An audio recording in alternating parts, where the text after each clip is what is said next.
My parents were not well educated. My mother was a hairdresser, my father was a truck driver. And my school was an all-girls high school, so I really wasn't accustomed to speaking to men. I decided I wanted to go to medical school. And the first university that offered me an interview was Bristol. And the interview took place in a building which is like a Gothic cathedral. There was an enormous table with about 12 men, or middle-aged men, all sitting at this table, and this lady. And she sat down and she took up her notepad and her pencil, and she was poised to take down in shorthand every word I uttered. And they said to me, "Well, good morning, Miss Daly." And I said, "Good morning." I managed to say that. And then they said, "We'd like to know what appealed to you about our course." And then I dried up. I could not say a word. And we all sat in silence. And this lady, I could see her pencil gradually falling down. And then finally they said, "Well, thank you, Miss Daly. Thank you very much for coming in." And I left. And that was my first interview. The next interview was in Manchester. I took the train, and then you got into the city centre. So the washrooms tend to be, at that time, underground at a big intersection in this, and there's a big sign saying WC, and you go down underground and so on. And there's always, in the ladies, there's always an attendant. And she said to me, "Hello, ducks. You ain't from here, are you?" And I said, "No."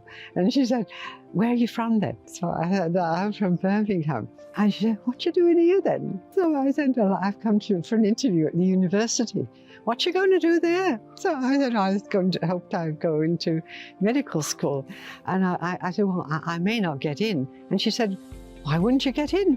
So I said, "Well, they might not want me." And she said, "But you're clever, ain't you?" So I said, "Well, I suppose I am, yes."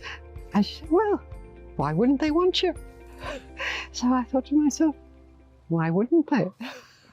So then on the bus going there, I kept saying to myself, why wouldn't they want me? Of course they'd want me. And it couldn't have gone better.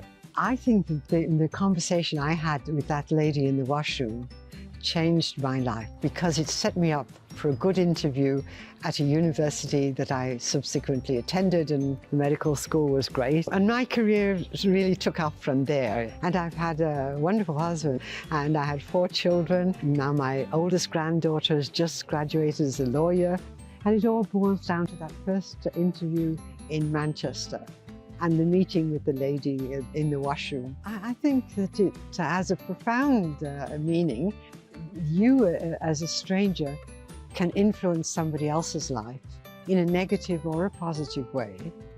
If you're surly and unfriendly, you can make the person who's feeling miserable feel even more miserable. But on the other hand, you can make somebody who's feeling nervous or shy or even unhappy feel much better. We should always make an effort. And the conversation I had with that lady in the washroom changed my life.